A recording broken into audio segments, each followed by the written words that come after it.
You can't see it, I guess.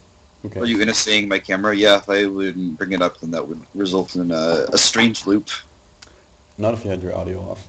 All right, you ready? Yep. 3, 2, 1, here we go. I don't wanna be a lone man anymore. Spending here with two hours out on the floor. Chicken booty making sweet love all the night. This time I got back to the good life. All right, we are here for Chatcast number 3 for Riptide Lab, talking about the good life, more specifically the color of life. We asked for a lot of questions in the forums this week, and everybody wants to talk about green. So we are here with the self-proclaimed green expert, Christopher Morris-Lent. Hello. How you doing? I'm doing all right. It's Sunday night here in Belgium after a lazy Sunday. Yes, any number of country songs have been written about the enemy that occurs on Sundays and how one would prefer perhaps to submit to the pleasures of alcohol. At that point, is that a trope in country music? it is in fact a trope, yeah. And now it's Sunday morning for me, though I guess at 12:02 the sun is over the yardarm and I have no excuse to be drinking a coffee unless it is in fact an Irish coffee.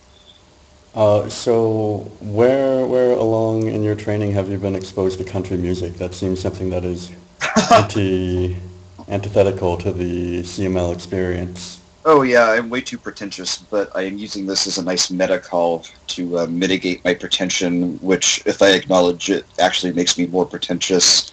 Yeah. The short story is I had a best friend growing up in the first grade, a year before I met my other oldest friend who gave Travis Wu his first Magic cards, in fact, and... Is the story going somewhere? Yeah, the story is going somewhere. In the Okay. first grade, I knew this guy, and then his dad was a professor at the University of Washington, was denied tenure, went down to UCLA, and then he had a friend that he knew in college, or at my college, who was an ethnomusicologist who had spent his formative years and research years getting stoned in and around your old stomping grounds of Austin, Texas. I feel like I'm reading your book right now. Yeah, I know, a little prolix and somewhat irrelevant, but with a little dose of misogyny thrown in.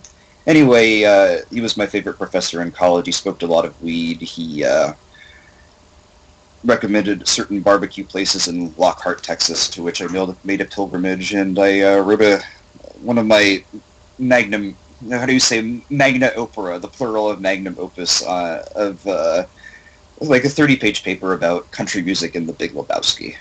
Okay. So I got fake You credentials. probably thought about it more than the Coen brothers did. No, I don't think so, man. But Inside Llewyn Davis coming out, though. Looking forward to that. we're going to, so from everything I understand about writing is that it's about doing things concisely. So I'm going to institute a 30-second CML rant timer. Okay. So you're going to have to get to the point faster than that. I don't care about that, Professor. I care about the paper, though. That one sounds interesting.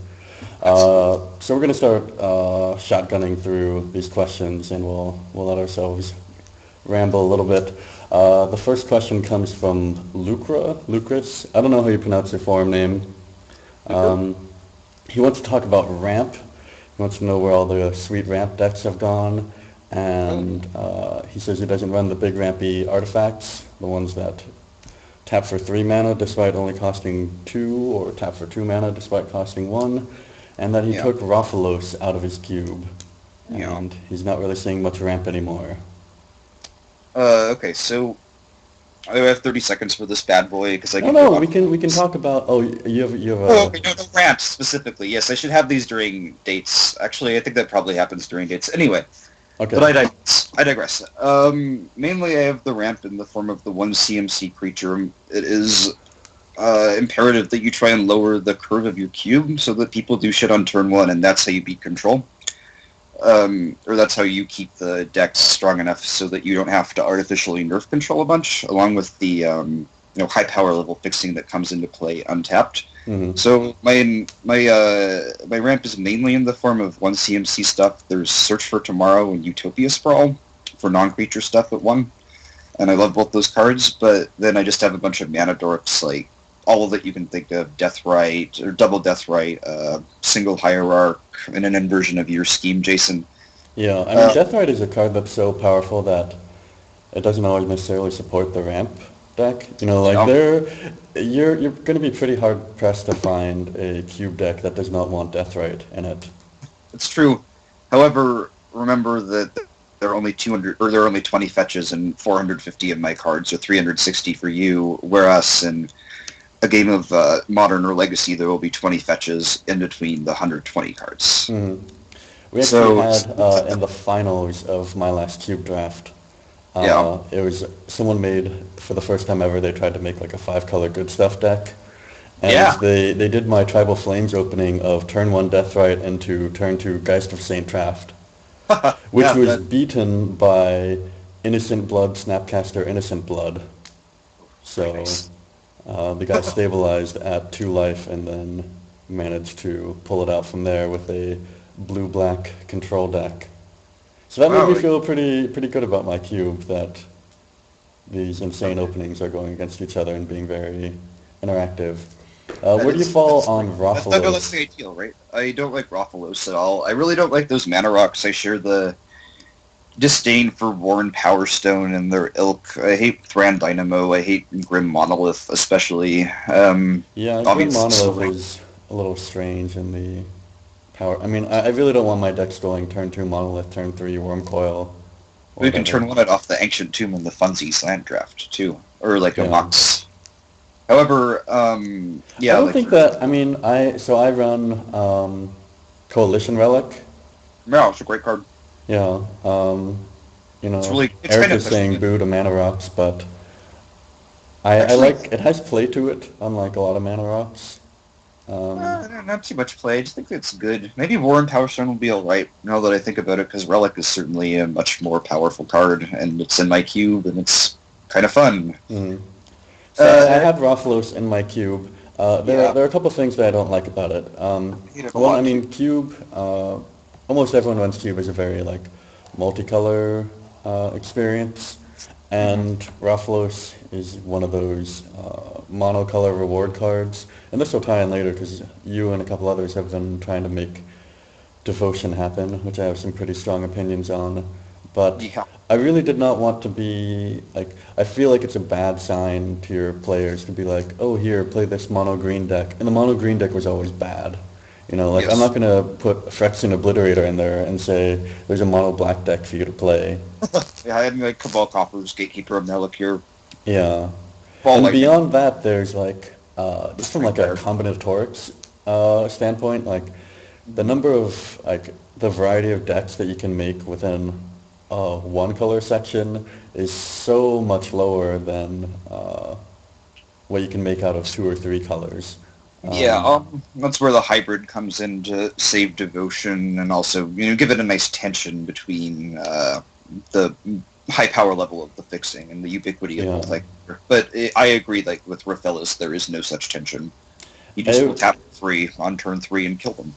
yeah, well, the thing that really was the final tipping point for me was when I started using the utility land draft. Was that Yeah. like now I'm doing this thing where I encourage people to use all these sweet lands, and I've got Rathalos there, which says don't use any of the sweet lands, and that was just kind of like a feel bad type of thing. Like, Yeah, well, my drafters shat a brick when I threw in Wastelands, 4 Wastelands after the Waddle thing, and they saw their utility lands blown up and wanted to play with more basics. yeah, I Uh, don't know why that has never, nobody's really had that instinct. A couple times people Still have have no idea. sided out utility lands for basics. It doesn't happen often. Yeah. I was I mean, thinking there's only about, 4 floating around among 8 decks. Like, it's not. yeah, it's true. Well-timed Wasteland, though. It's a punch in the nuts.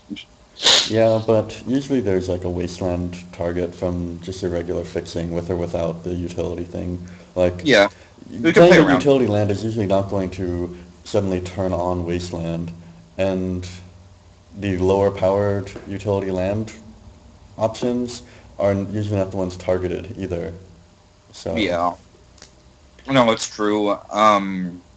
I don't, like, again, I still have no idea why Wasteland works for you and not for me, but I will, I don't know, maybe we could figure it out over the course of this chat. Anyway, to bring it back to Ramp, I think that Yeah, the 1 mana dork is ideal. There are a few 2 mana dorks that are interesting, like Wall of Roots. I have Lotus Cobra, which is Oh, a I mana love dork. Lotus Cobra.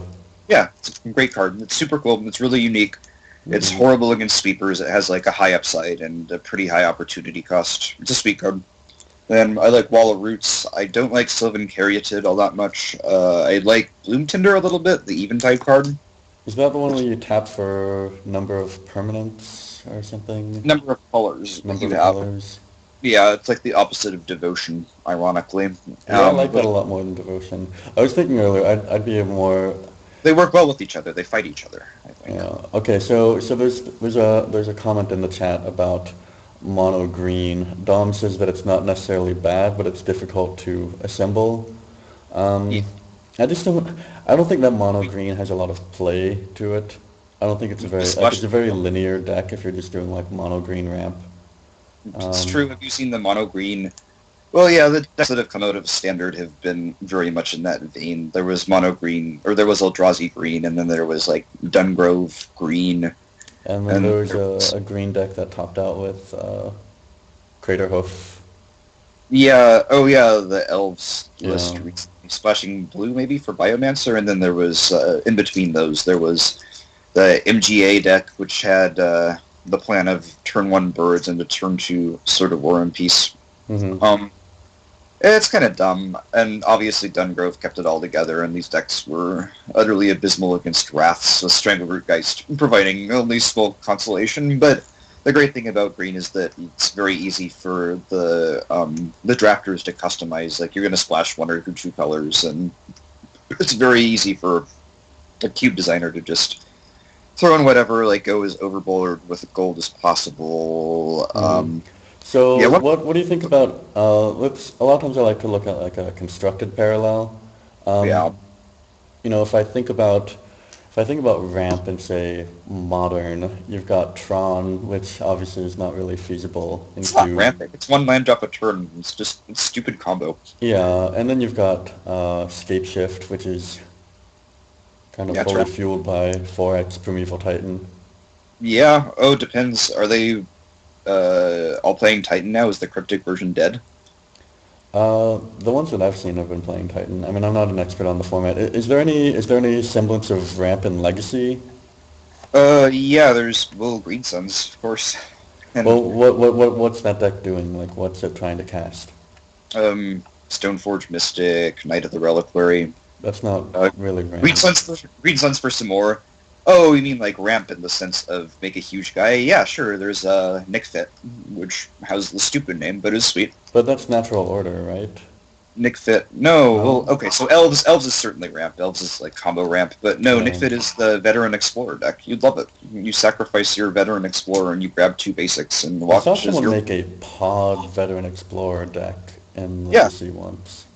yeah, it's black, white, green. You can do Bug Nick Fit for like Mind Sculptor. You can do Jun Nick Fit for Punishing Fire, and Yeah. you can do Drunk Nick Fit for the Rector Birthing Oh, you Pod. are reminding me. I have been meaning to add Punishing Fire to my cube Oh and yeah, put Grove in the utility land draft. What do you think about that one? I have Grove in. I thought about Fire once. I think more analysis is needed. I'm just going to run a quick search on my list. I think this is actually a very useful way of designing, so I'm just going to run through it. In Cube Tutor, I would search for text life, and Hmm. I'm going to think specifically of things that gain the opponent life or enable pick up P fire. So, see, Baneslayer Angel, hit them, and who cares? Basilisk Collar, Blood Artist. You could get they could have a bunch of triggers, and you could just like machine gun their guys for one RR. I mean, I'm just so I'm just not sure there's enough support I mean, actually. it's a what is it? You could It's kind a of build two around. damage spell for 2, and you can Yeah, play it's red to 2 mana. return it. Yeah. Well, what you do is you tap your Grove for red, and then it triggers, and you spend the mana. Yeah. Abandoned Modern, obviously. There is one person in the universe who enjoys playing Punishing Jundin Legacy, and he plays with our group, so... Did you say you played that in like an invitational and you did really badly? Oh, yeah. It's a little harder to play than I thought it would be. Also, I got paired against Burn in round 6, which is an unwinnable matchup. Anatak is posing getting double Grove when you draft the... The P-Fire. Or I don't know Why if he not means about wait, the fire, or if you when you go up from the utility stack, you could get 2 Groves for 1 pick. I think one That's a Grove lot of is... fixing. I mean, No, that's just pretty one Grove. powerful even without the combo.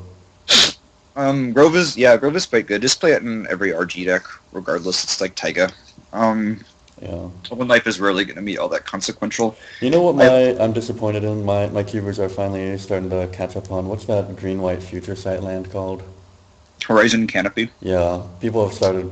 It used to be that people would only, like, play it in green-white decks, and I would Yeah, play it if I was playing either color or sometimes neither. yeah, Um, and other people have started picking up on how good that card is. Horizon yeah. Canopy is insane. Horizon Canopy is super sweet. Well, you have Loam and Crucible. What I like about Canopy is that in the normal game of Magic, you'll play it, and nothing is higher variance than Canopy. You are going to win a lot of games with the Canopy, and you're going to How lose is a it lot high of games. variance? Because you pay It enters the battlefield untapped. It does a nominal amount of damage over the course of a game, and No, it does a bunch of damage. It does like 5 or 6 when it's your first land drop. It's a high variance card. It'll kill you sometimes, but that's part of the fun, uh, I think.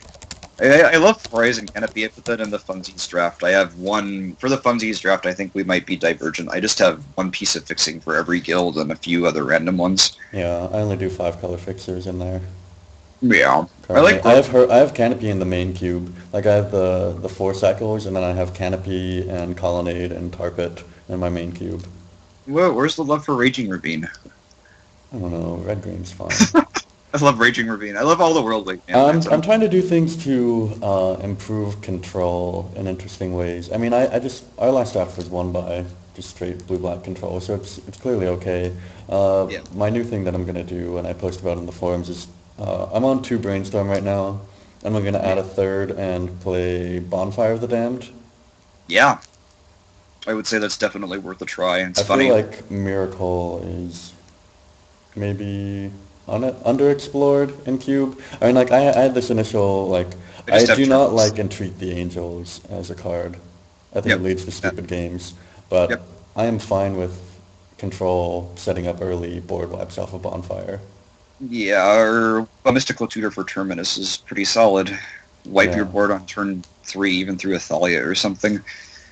What I do think is that, oh yeah, you never really lived until you've wiped all their angel tokens in Legacy with an Echoing Truth.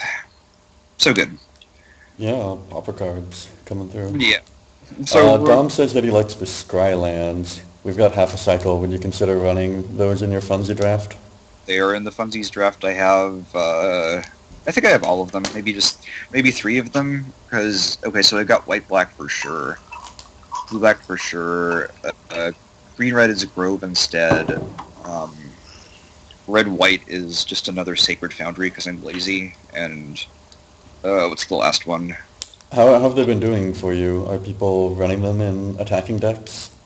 Yeah, I think they are. Yeah. Yeah. They're popular cards. They're just good. I like them. They have significant downside and significant upside, like the Yeah. Canopy. I will tell you one card that people love that gets drafted every time and included every time is Halimar Depths. Yeah, I've never been able to get that to work. And I And don't know why. it's so good with fetch lands too. You know, like you Um, set it up and then you decide which card you don't want and when you want to crack it. And I think there's a ton of play to that card. And I'm gonna try it out. it's one of my favorites. I had this awful blue-red Pyromancer Ascension deck back in Standard Oh yeah. that I would... Halimar Well, it every was time. fine. It was good. But It was my main not- combo in there was Halimar Depths and Treasure Hunt. Ha, yes. That, I mean, it was just a goldfish deck. I basically ignored what the other person was doing and had fun treasure hunting for 3 over and over.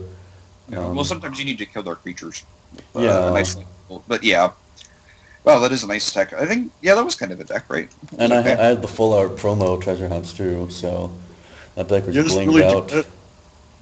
Treasure Hunt is super busted. We could make a deck in Legacy that scoops all lands, or And then you play the triple red enchantment or what?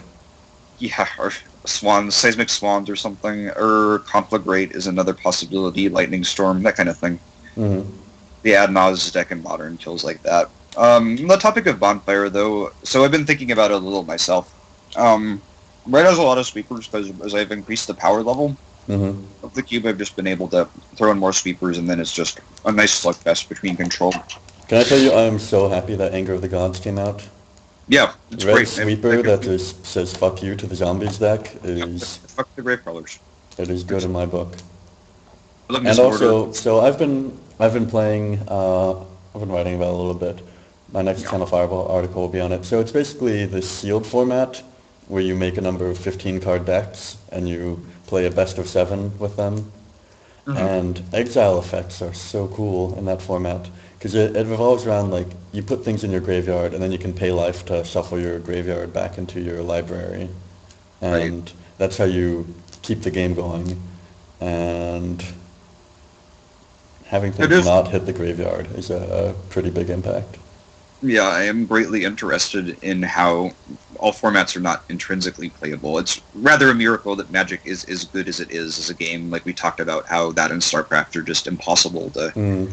reverse engineer. But now I that think one they of the have, worst parts of Magic is that there are too many card types. yeah, it's just utterly inelegant. There are too many cards. Yeah, Period. well, like if Too I much. think about like Netrunner, for example, if you play Yeah. something that's their analog of like enchantment or an artifact, like Mhm. you can make a run at it and spend money to remove that.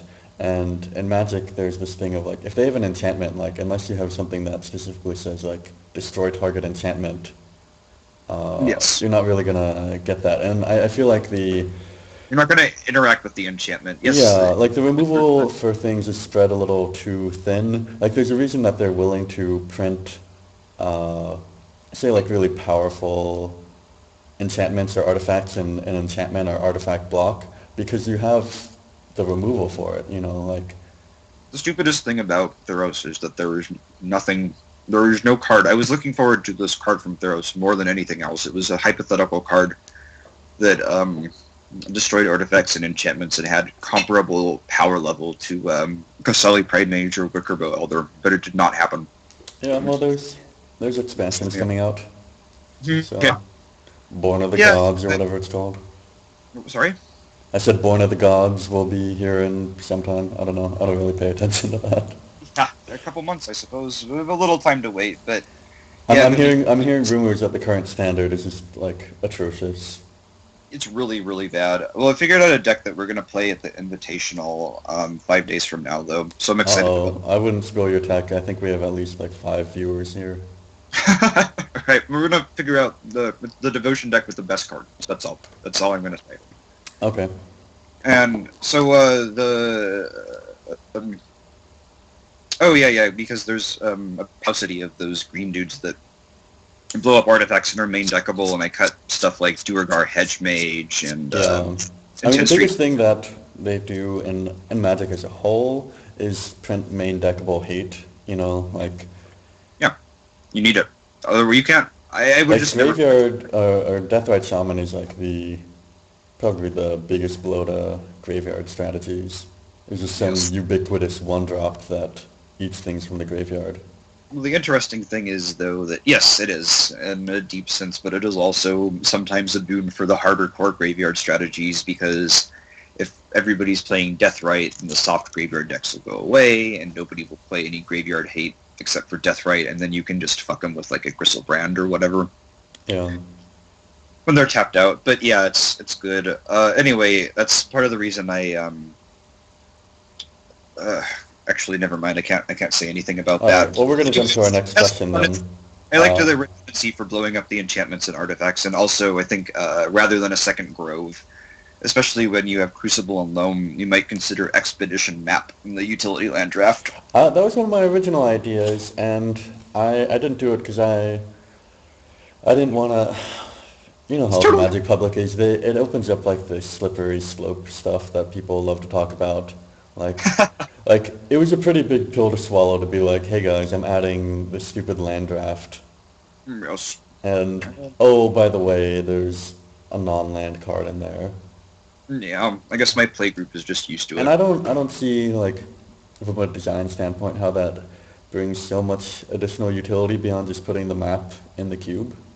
Oh, because you can. Oh, yeah, yeah. Well, you can build your deck around the map, Yeah, but you or can a you single. You can can build your deck around a single land in the utility draft, whereas you can do that the if you get the map from the main cube too, though. yeah, it's Like, true. if you're the one on that strategy, you're going to prioritize the map higher than other people, so you're going to get it. Like, you're probably not going to have a lot of competition for it. Yeah, but you might have to pass it or something. I mean, someone hate it, something will go Yeah, awry. but is that a Whereas, bad thing that someone has to make a decision to pursue a strategy? well, it depends, as you and I both know. I just think it's a card that's power level is and large opportunity cost for putting in the cube and drafting makes it more Yeah. appropriate fit for I mean, utility. make no Like, mistake, I have no issue with putting it there. If it showed yeah, up in mine, if someone just pulled it out of their pocket and put in the utility land draft, I'd be like, okay, we're running it, you know. yeah, I think it's Um, worth a try in both cases. Just yeah, either way. yeah. So Eric wants to know, how do you make green interesting in Cube? He says that you are all about green, but he's not buying it. Well, that might be a personal preference thing. Does Eric love green as I love green? Well, Eric thinks that green is just dorks, vamp, and creatures, and he No, capitalized all of those. you get like a double zenith, the triple pod. So for some tutoring action, you get decisions with planeswalkers whose first name is always Garrick. Yeah, let's go You there. Let's focus on how do you increase the decision density within green? I, okay. I, I agree that there's a lot of dorks, ramps, and other things, but like if I go to our little Cube Academy thing, we have these color identity things that Dom has neatly written for us. If I Oh, look at Dom. green, there's a ramp and there's kind of this feigning at aggro and big things and Dom, removal. bless your altruistic heart. One Yeah, time, Dom has fucking knocked this stuff out of the park. I'm so glad that he stepped up to the plate. yeah, Mario. Um, one of So the, okay, so decision density, go. yeah, read it off to me. Yeah. Well, the things I had taken some notes on these. What I wrote down is the most the most entertaining strategy I have for green is Primeval Titan plus the utility land draft. Yes. I love 3-0ing with a good like Primeval Titan Volvath Stronghold deck, Yeah. or Gavany Township, personal yeah, favorite. anything. Keswick Wolf Run, like there's a lot of things that you can do, and a lot of like what feels really good is that when you do that, like you feel like you're executing some strategy. You're not just like playing the cards that you draw off the top of your library and hoping you get there. Like you've Yeah. built your deck in such a way to try to win the game through some sequence, and Yep. you actually pull that off. And I think a big thing for me is making sure that there are sufficient ways to enable those combos. Like Hmm. I've been a big proponent of Primal Command, which That's it's okay. been showing up in a lot of things.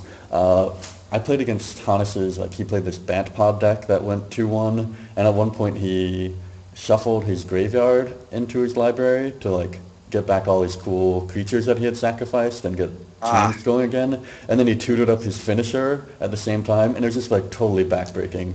Oh, it's so good. Man, Um, I love it. and the But that's 7 life, like it buys you time. It gives you the time to get things online, and you I can love. play it as half of a plow under Oh, and do yeah. something, It's a or sweet card. Well, it's a decision-heavy card. You're choosing 2 of 4.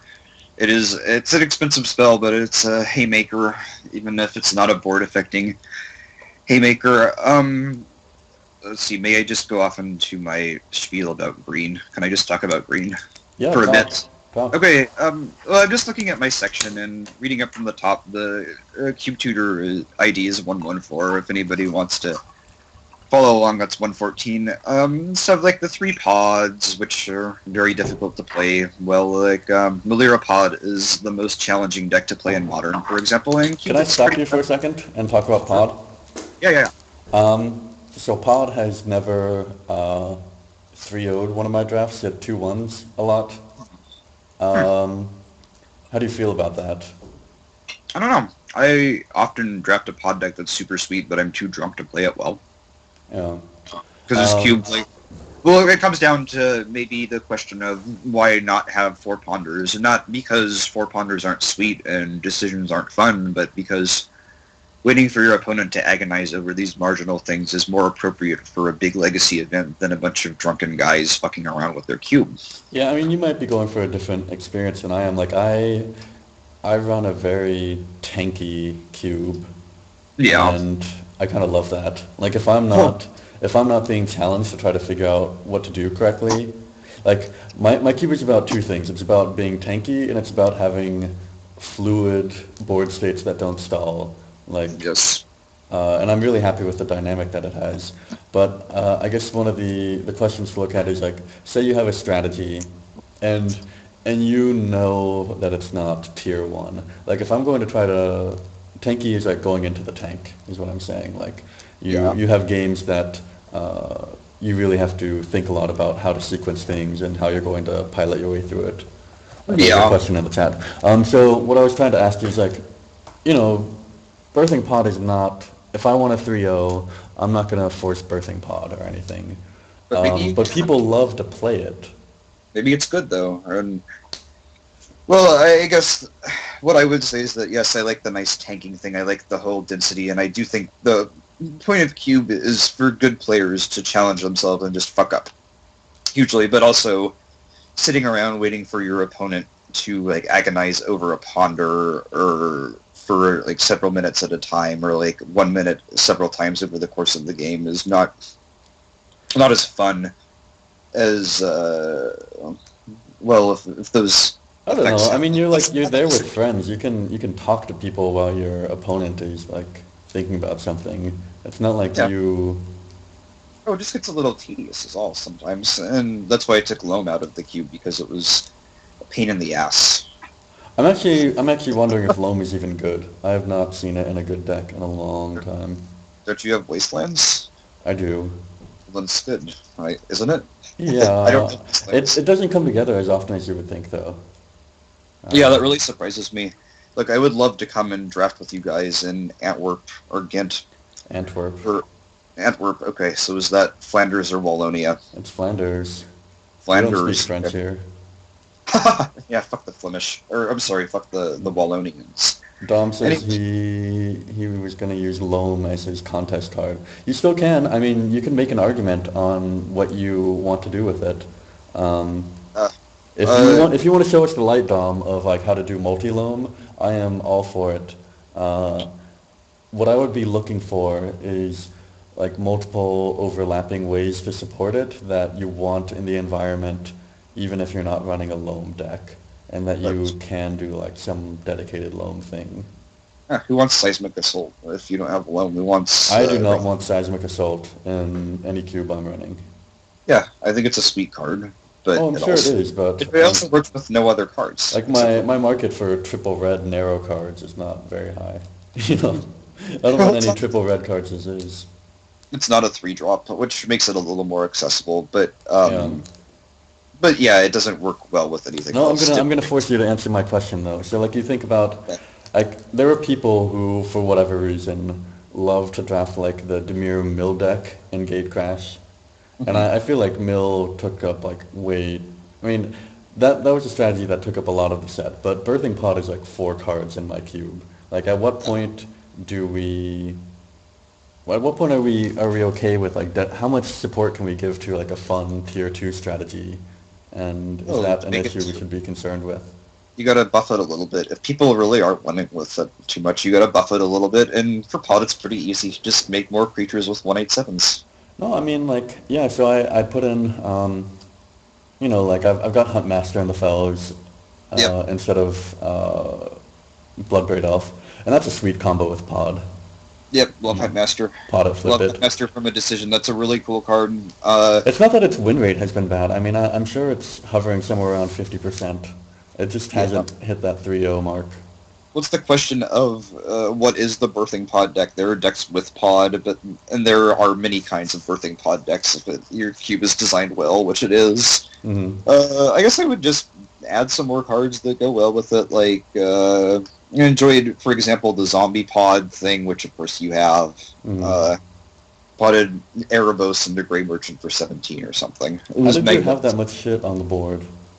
I don't know. It was the guy was playing a dirtily Bant deck, and he was plunking his Thragtusk This with is one of things. my things about devotion is, Yeah. so I drafted a primarily green ramp deck that Yep. was, and the only other color I was playing was red, and I had like Red Sun Zenith and Kessig Wolfrun, and I drafted Nykthos, the Yep. devotion land, and the one time that it was actually going to produce me more than one mana net was when I had like green devotion and I needed to cast a red spell and I couldn't even take advantage of it anyways.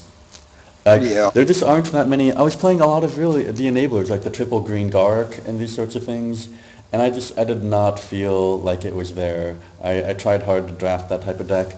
Things don't stay on the board for long in my cube. There's a lot of removal, and Yeah. I don't think that a strategy that excels under having all this stuff on the board is where I want to be going.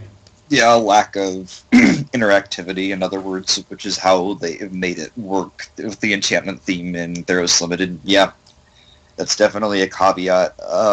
However, it's worked out much more happily from my end. I don't know if that's because I have a subtly smaller, yet significantly smaller, amount of spot removal, because I certainly am stuffed to the gills with sweepers and stuff. Maybe it's just an obsession with hybrid, and it works best in black too, but in red, in green you get Burning Tree, Deus I didn't. Equal. I drafted Burning Tree, and I did not want to play it in that deck.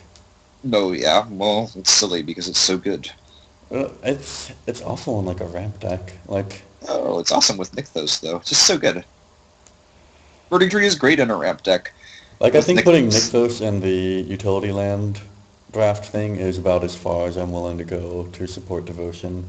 Yeah, well, I just really enjoyed the black part of the devotion. The red is not coming together as much as I would like it to, but like Fanatic of Norris and Perforos are strong enough cards so you don't have to worry about that too much. And then their green devotion is just, coming back to green, it's really easy to make a bunch of green guys, and hooray. Yeah.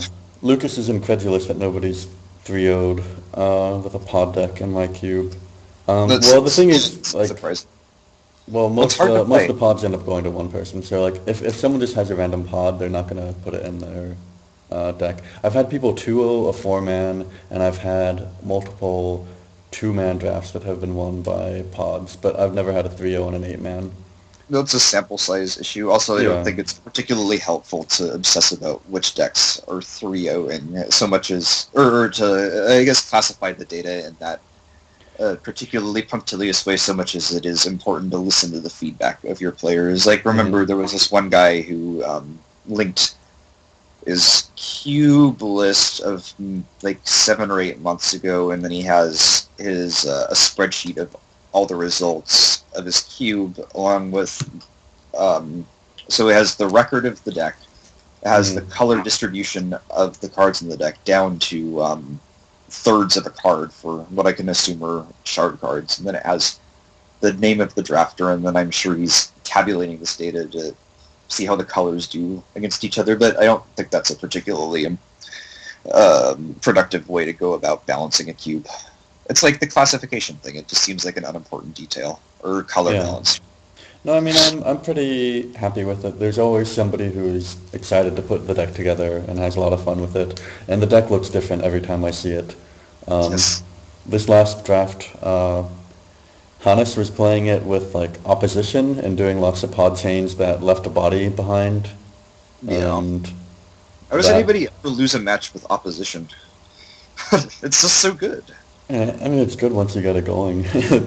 Sometimes they just ignore it and kill you, Yeah, if or they go have over a the top, or it's an easy deck to, like, it's an easy card to build around. What, go over the top how? You just tap their fatty. Fuck them. Um, well, like so. I don't think it's an easy card to build around because there's only one of it. Like there's two it's of them. theoretically like a build around, but it's one of It those is the build wrong arounds color. that you don't have reliable access to. Yeah. It's a wrong color, too. Like, for blue tokens of what, beyond Moloku.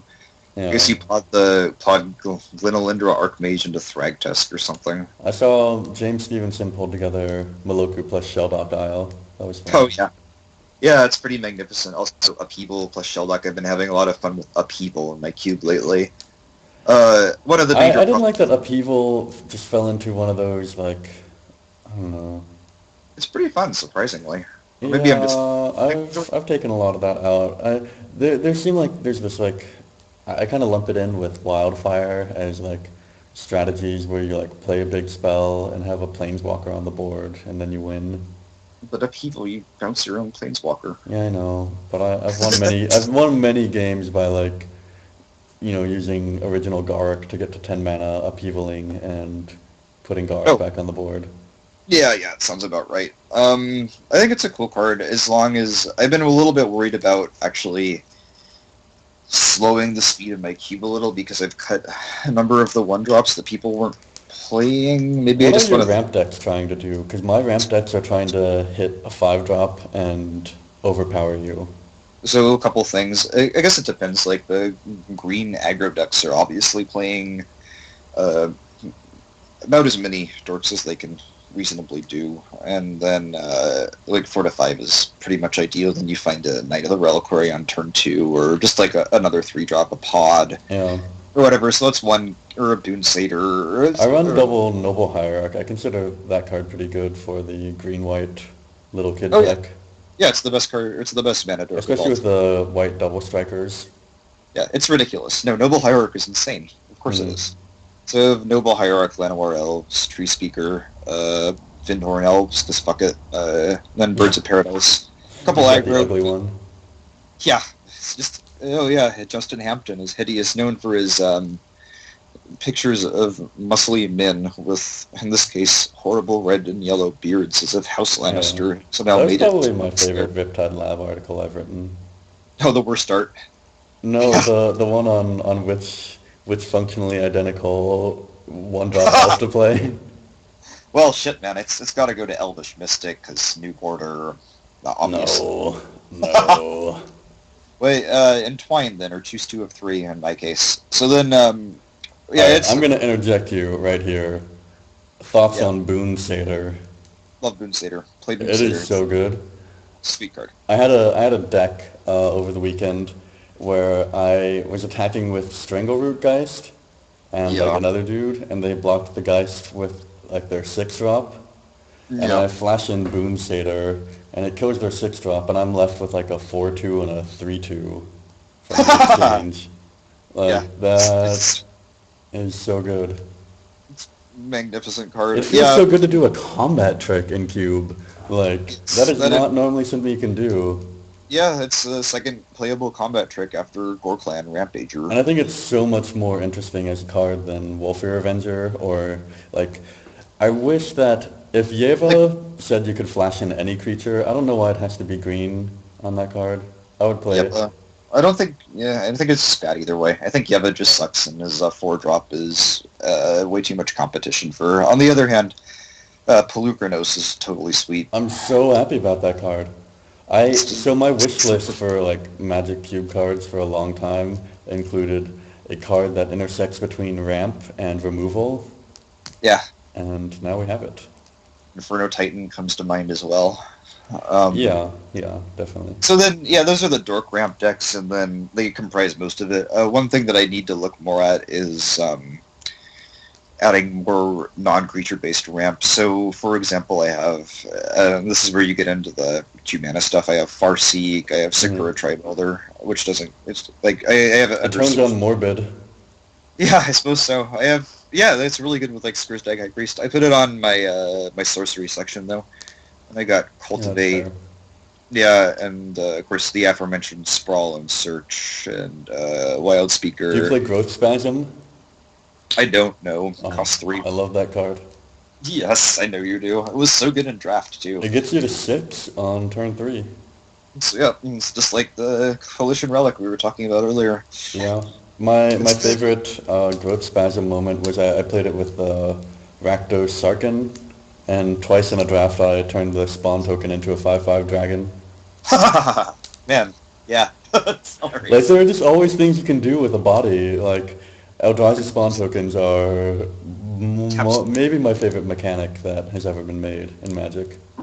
Yes, Eldrazi. It was Spawn. Very good. I loved the tension in that format between Spawn. First of all, the Spawn is just a sweet card. It's a 0/1 that you can sacrifice for a colorless. Just like very good, flavorful, elegant design. And second of all, it was very interesting versus the fatties in that format. And then the like the Annihilator triggers also, and there were a lot of decisions to be made with it. And that Yeah. right, it's like another format that I'm sure you were a big fan of because it had, if it had a little bit too much in terms of forcing people to be linear, it also had a good rock paper scissors things going between ramp and aggro and removal. Yeah. It's like fatties and removal, very good removal. I like that it was just doing so much that was like unique. Like there are a lot of limited formats that don't feel Yes. all that special or Yes, well, memorable. Throws feels special. There's no limited format like Throws, and I just hate it. Pisses me off. Yeah. Well, I managed to go through the entire PTQ season, just getting worse as I went along, and well, no, I mean one of my cubers won a PTQ on Theros Limited. yeah. So Congrats to him. It's a big achievement. We have a big team of 40 people in my cube thread, plus another 40 or so that I spam and mass text on my phone, and mm, many of us wear orange sweatshirts to the things that were made by a gentleman who was, until a few days ago, employed oh, you by... got 15 seconds. Yeah, and, well, one of our guys won the last PTQ. There you go. And, yeah, after total luck getting into the top 8 on tiebreakers, which are stupid, but then he won, so it was all good. Yeah. More on Orange. So Anapac wants to know what makes green aggro unique. Oh, what's the multicolor aggro thing? I was surprised that thread didn't get a little more love because I think that multicolor aggro was the crowning achievement of my cube. I mean, all What, you have to do is to support it though, is put in non-terrible fixing. yeah, Like that's like that's like the number. Like the thing that exactly. like, there's not a lot to discuss. Like the Delver thread, there's a lot to discuss. Like what do you say about multicolor aggro? Like don't run terrible fixing, and then it can work. Fill your cube to the gills with one drops. I probably actually want to Like double on some there's an one era drops. of cube design that like I haven't been to Salvation in like a year and a half, so I don't know if people still do this. But you know, like when people would run like guild gates or not guild gates, like bounce Karus and those types of Yeah, things, like things that just can never go in an aggro deck. yeah, Like not only do they make the non-aggro decks better, but they're taking up slots that could be supporting aggro yes, fixing, and aggro needs the fixing more than control does. Like yeah, and there are also just waste so many like bad ideas that were going into early cube design. because well, when you have a 720 in Singleton, you have to have a certain amount of fixing, and you're constraining yourself in a way that is utterly Yeah. grotesque. It is like Well, the thing is that like the the depth of restrictions you have. say finishers in the Magic card pool is just like insane compared to the depth of one drops. Yeah. Like Um. there are a lot of like 25-cent rares that you can throw on the table that are 6 drops or whatever, and that will take over the game. And the only reason they're not worth anything is because there's like slightly better versions that will always be used in constructed. You can't play 6 drops in constructed unless Oh yeah, that too. standard. Well, or the occasional Grave Titan and Legacy with the Veteran Explorer. I But remember yeah, that when I first built my cube, so I had like one of those dragon cube thingies, yeah. and I just hated it. Like I was so disappointed that I spent so much time and effort into building this thing, and that the games were awful. Like I felt embarrassed showing it to other people, Yeah. and that was a So very discouraging time in my Magic career. Is you can't like call it toting around weird. this awful Ah. box of dragon magic. So we can't. No, it's not. Magic isn't a career because that would imply that it was a job. And Okay, I think we know what your thoughts are on the I just wanted to profitability of just Magic wanted as a to recite the non-developer. one-liner, the cliched one-liner that nobody plays Magic for money, and a professional player is someone who doesn't realize that yet.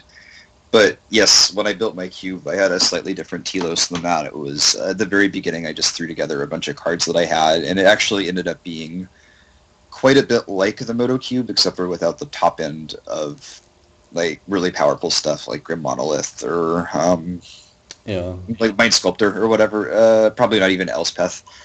Then though Elspeth's a lot better than Mind Sculptor and Cube. But anyway, Yeah. or at least in mine. Anyway, And a lot less fun too. yeah, I agree.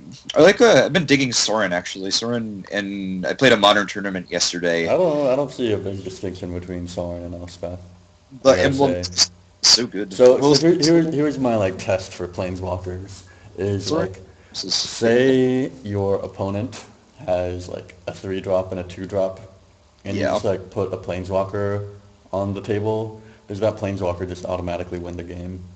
yeah, never does in mine. Oh, Oh, Elspeth can't. Like Elspeth like okay. loses 1 loyalty a turn. Like you block the 3-drop and the 2-drop does damage, and then you +1 it. Like these things buy you so much time, and Soren on top of that is gaining you life. Soren, no, Soren comes in at less, cannot, Angelic has to need to tick up, unlike Elspeth. No, Soren's significantly worse. He's also a lot cooler. Well, Elspeth is the only, Elspeth and Memory Adept, I should say, are I the feel only like cards that planeswalkers that exist. put creatures on the board make for bad Magic games. Well, you gotta, if they plus to make a creature, it's a little much, right? If they -1 to make a Yeah, I beast, mean, it's okay if they I will zero. only let green do it now. It's okay when like, you -1 to make a beast. It's okay when you 0 to make a 2/2 that may or may not have haste, right? But it's fucked up when they +1 to make a soldier. What planeswalker are you talking about? May or may not have haste? Well, there's the Xenagos that makes the Oh, hasty. that's not a planeswalker. Nobody plays that. There's it's just Spike Garrick. It's not very good. It's Spike Garrick who makes the Yeah, I love Fight Garrick. yeah. Although, But like, for the life of me, I never know what the backside does. I don't think anybody knows what the backside does. well, the backside is the good side. Once you flip Is Fight it? Garrick, Like, a lot of times I flip it and I'm like, yeah. I wish I So was making 2/2 wolf still. make a 1/1. You tick up to make a creature first of all. So that is something that is a contravention of the previously stated bylaw.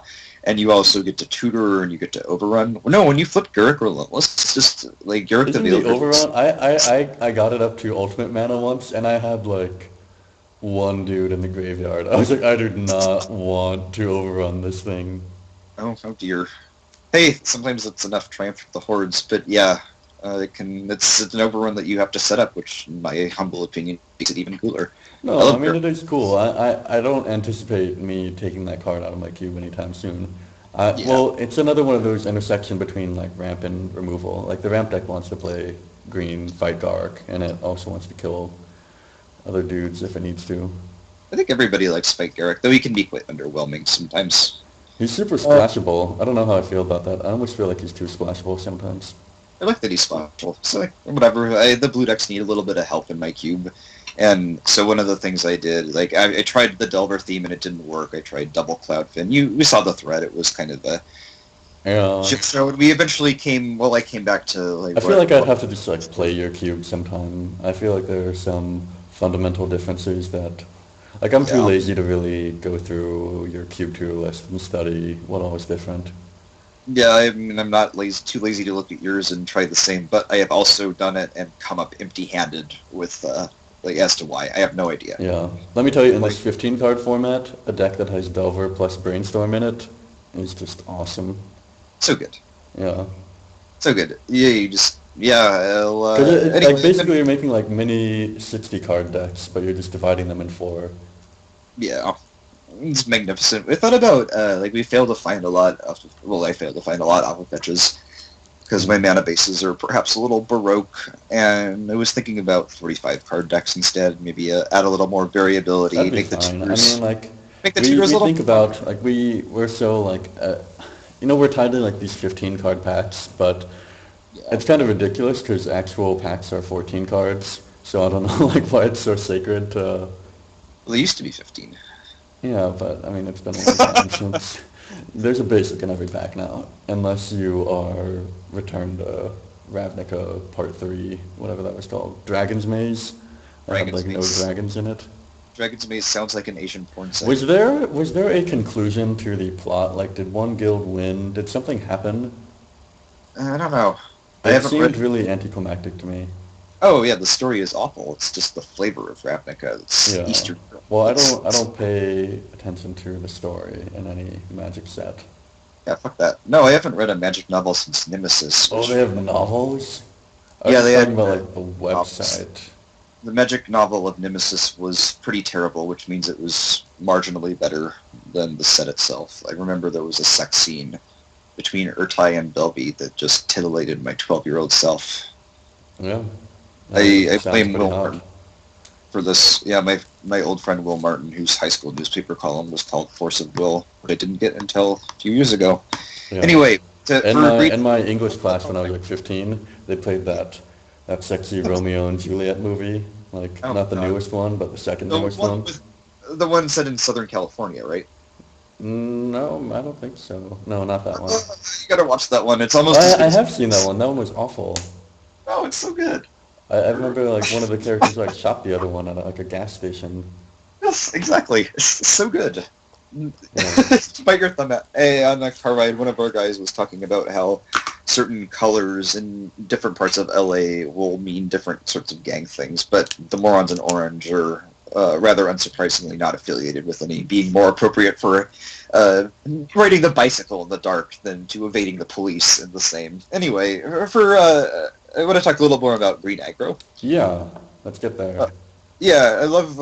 I think I might want to stock up on one drops a little more in white, red, and green because nobody could race the Gravecrawler deck, and it feels a little dirty to take two of them out. You don't race Because the Gravecrawler deck. You just put yourself in front of it. You just put down a 4/4.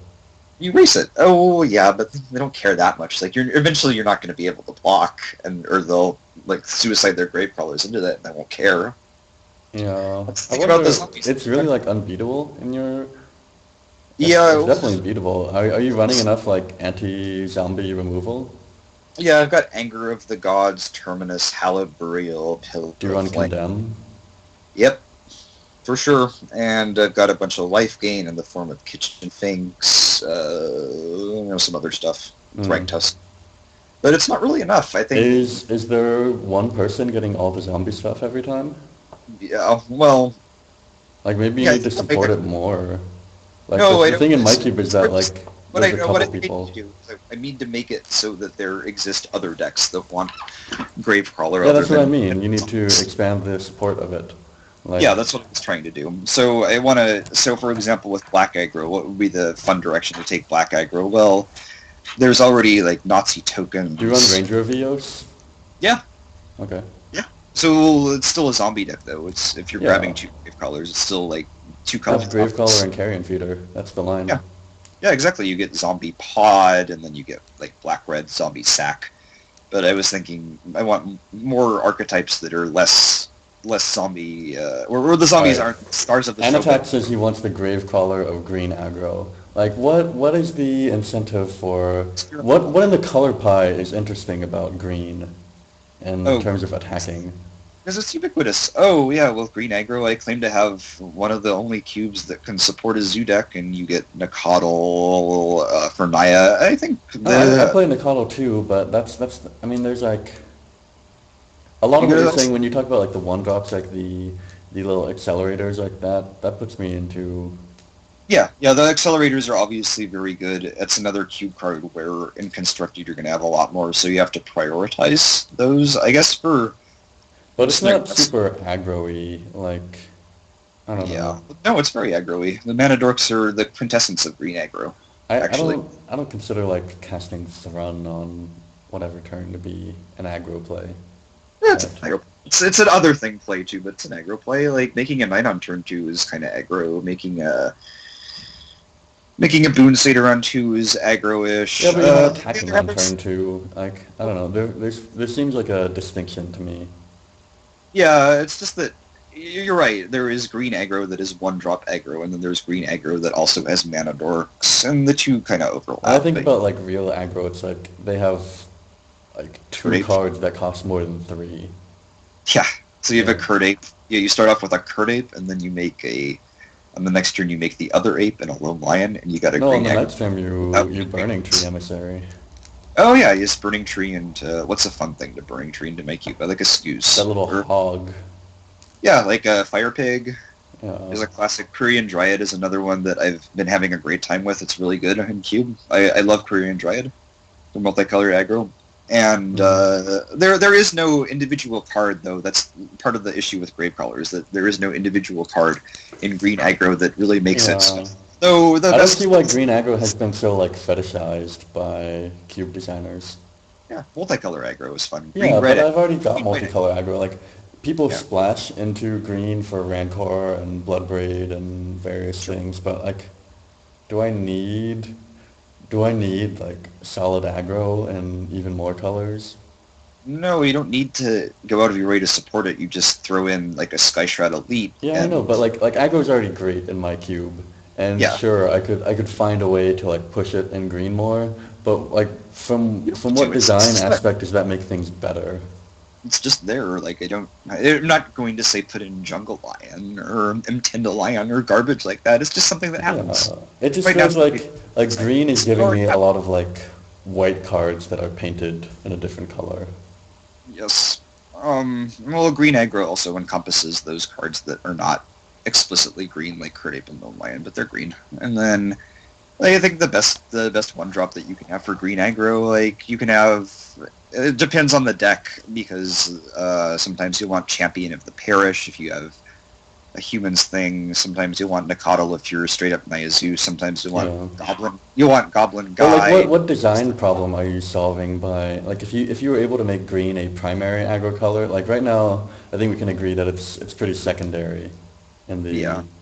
there's Boring Doug in the chat is saying like like isn't the point of having different colors to have them not be the same? Like what's the point of just doing the same thing in yet another color?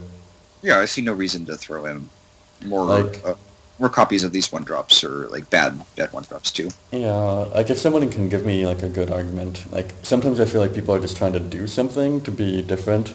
Like I remember Hannes had designed this cube where he was like, I'm not gonna have red aggro. And as a result, his red curve, he didn't have any cards that cost less than 3. And I was like, what are you doing? And he's like, oh, I think it'll be really interesting. And the cube was just like an abortion. It is an utter miscarriage. Yeah. Like Bloody they're brainchild with the David Foster Wallace fiction metaphor wrapped around its throat. Yeah, strangled by its own umbilicus. Yeah, that's silly. Just like have those cards and have Fire Drinker, Satyr, and Goblin Guide. So, Best- on the topic of devotion, Mother of Runes is still the best one. okay, before that, somebody said use land grant in cube. Yeah, what the hell? Why? Yeah, I don't. Land That's the grant one is- where like you can cast it for free if you have no cards in hand, no Yeah. lands in hand.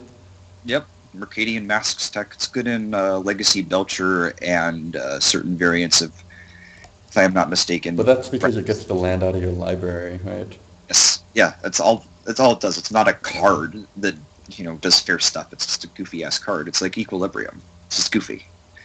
Yeah, Equilibrium, like, there's not enough mana to do that.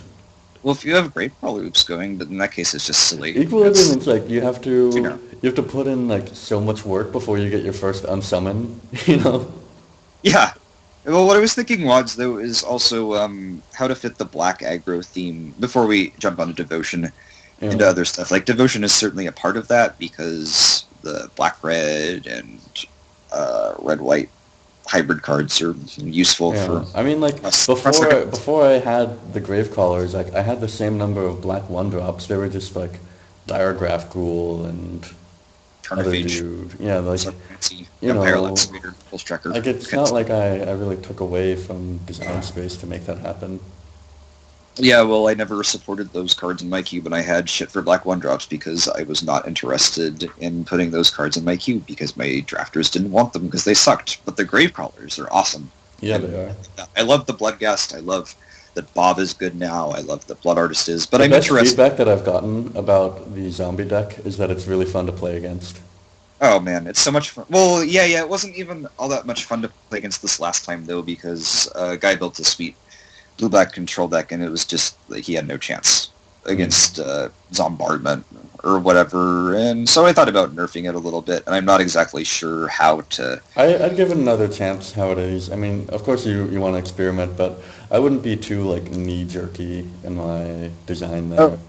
We've had it for about a month. The black decks are sweet. Everybody loves building the black decks. Everybody loves playing against the black decks when they're not over. Yeah, I'd say find ways to try to get like two people at the table interested in the grave crawlers, and then Yeah, maybe I was thinking. succeeding.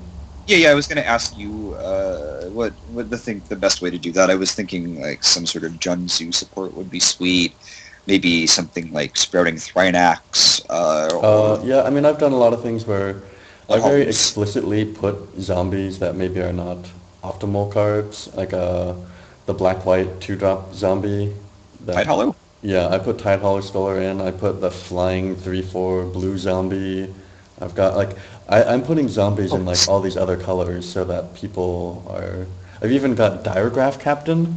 You know, yes. Was it good? I think yeah, sure. Like I I mean, didn't put those people will other take it zombies. and just like play a Death Touch blocker sometimes. Huh.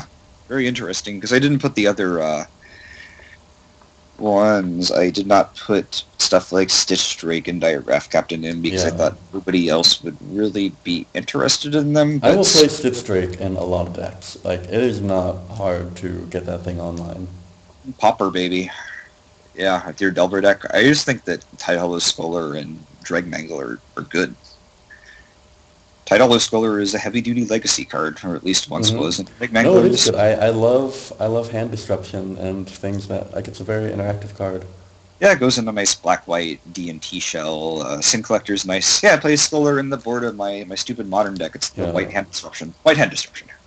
Like And with the white zombies. what is there? There's a green black zombie, right? Putrid Leech is a good one, and I also like Dreg Mangler.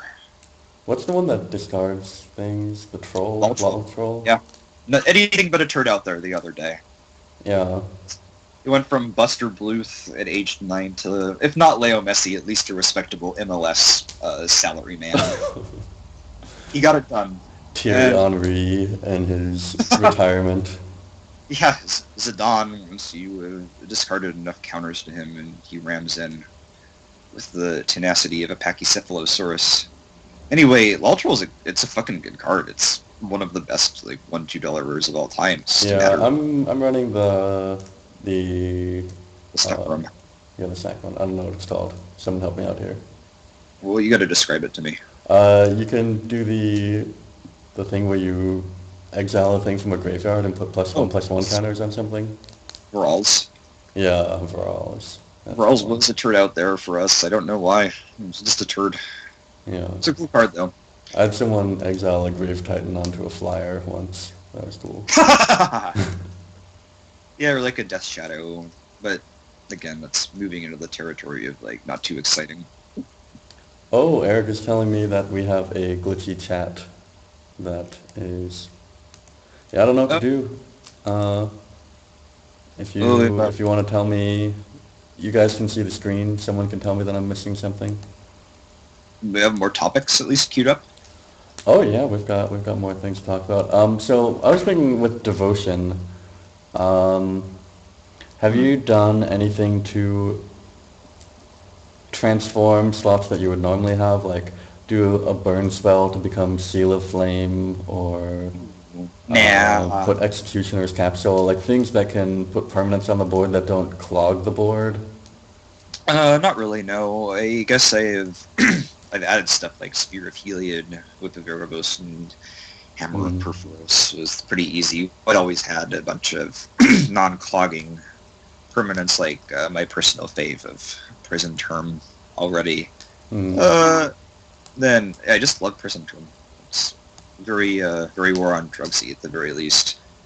And then I've got, let's see, so I have the Devotion theme in black, red, and green, though. For black, the Devotion theme is tied in nicely with the Grave Crawlers, because people are actually excited to put permanents out there, with the Blood Gas being double. It's sweet, too. Yeah, I feel like it'd work better in black than other places, but I'm Yeah. hesitant to, I mean, like, there's already the temptation for someone to take those cards and just run mono black. Like, I don't really feel the need to push that more Yeah. than is already Well, there. I think it's a question of making the other drafters interested in those cards, and that's what I haven't done a good job of. So something like Junzu would be a great way to diversify the Yeah, I black. haven't played a and good gem deck in a while. I missed that color Yeah. combination. Yeah, so I've got the Yeah, that kind of deck could be hard to build in Cuba. Threw in Vengeful Pharaoh, Soren Markov. Vengeful Pharaoh. Yeah, Vengeful That's Pharaoh. pretty deep. That's like It's a, if it's in the graveyard when they attack you, you kill the dude and put it yep, back on top. yep. And you can dredge it away if you're feeling so inclined. Yeah. Love Vengeful Pharaoh. Love like Massacre Worm is another one. Do you run both Sarkans? I check them both out. I at various You gotta points run them. You gotta run them. I If have you're gonna zero run the luck. zombie thing, you gotta run them. I hate Sarkhan Bull. It goes in nothing else though. It's just bad in red green. It's just bad. Other than that, Yeah, I mean, do you run it's a Greater little. Gargadon? Like, It's all. there's lots of like, Yeah. you gotta jam sack effects. You gotta play Falcon Wrath. You gotta, like, you just have to build this huge web of things that make multiple people want things that can be sacked. And It's true. Yeah, but they have to work well with each other. Like you have to get a critical mass of the theme. yeah, Otherwise, it won't work. You have to have. but I feel like Let's see. Sarkin the Mad is like a huge part of that, and Sarkhan threaten that is. effects and all of Yeah, I it. actually like Sarkhan the Meta. I'll take out Underworld Kerberos. Underworld Kerberos is sweet because it's incidental graveyard hate and it's pretty I feel good. like you're mispronouncing that word. Kerberos. Isn't it No. Cerberus? Can somebody in the chat confirm? Hey, I took 3 years of Latin in high school, or 2 years, and I cheated on my placement exam in college. So I took 1 year of Latin, and I placed Oh, good. first in the level 1 Texas Latin Your competition, JCL. and I got sent to national Latin competition in Lexington, Kentucky. JCL nerd. Yeah, it was pretty awesome. You just But the thing watched. was, I wasn't taking Latin 2, and it was at the end of the summer, so I just didn't study for my national Latin exam. I just Oh phoned it yeah. in. Yeah, whatever. I went there and partied like as much as a 16-year-old high school nerd can. Yeah. And yeah, I mean with the it's Kerberos though, if you're pronouncing the hard C, like Julius Caesar Cicero, whatever. And I also say Geyer Sage in Yeah. honor of the Irish You don't know I'm Nazi. from Texas, Lucas? Okay. That's because I'm from Austin, where people don't have a Texan accent. Nobody has a Texan accent in Dallas or Houston anymore either, though. Yeah, they do. Not really. Not too When was many. the last time you were in Dallas? More a couple years ago. Okay, that's probably more recently than me. Hey man, things have changed a lot in the last 10 years. Or so. Yeah, I last lived in Texas in 2004. Living in the Yep. South sounds like fun. It's good weather if you grew up with it. No, I love I'm Texas. Visited Texas. Super fun. I'm Love so Texas. sick of this Belgian weather. It's like 20 degrees in Seattle right now. Not Celsius either. I don't know why. Yeah. But not to get all Japanese and talk about the weather too much. I think with Devotion, so we talked about how black probably needs to branch out and support other colors, and red is rather maybe too easy to support, and What do you mean Oh, red's yeah. too easy to support?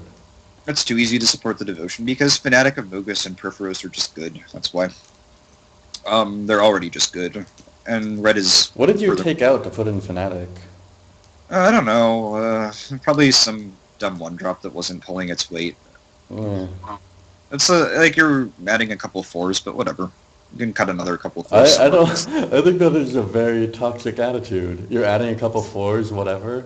Yeah, and I got a couple fours. Well, I cut some other fours that I didn't like as much, and well, I've summed it down. Yeah, it's really stupid if you have too many fours, but I'm sure I Yeah. cut them somewhere. And those fours are fours that I like, and I also like Red Hero and so on. I feel and like now, red fours are pretty redundant. You know, like, yes, there's not a lot of functional difference between like Red Hero and Hellrider and Koth, well, Yeah, but- Koth is Koth, and Koth no, is no. like my highest win percentage card when it hits the board. Yes, it is very good. You have to make the other aggro decks able to slug back. I've seen it though. wheel, and I'm like, what are you guys doing? I will Wheels a lot. play Koth in any type of red deck. I, might very I well played be. Koth in my red, white, blue Cobblade deck. You have mountains picking up swords and swinging in. Oh That's- Jesus! That's a good time. And then you untap them all. Oh yeah, there's also the And mana there's farm. only so many times you can do that before the game's just over.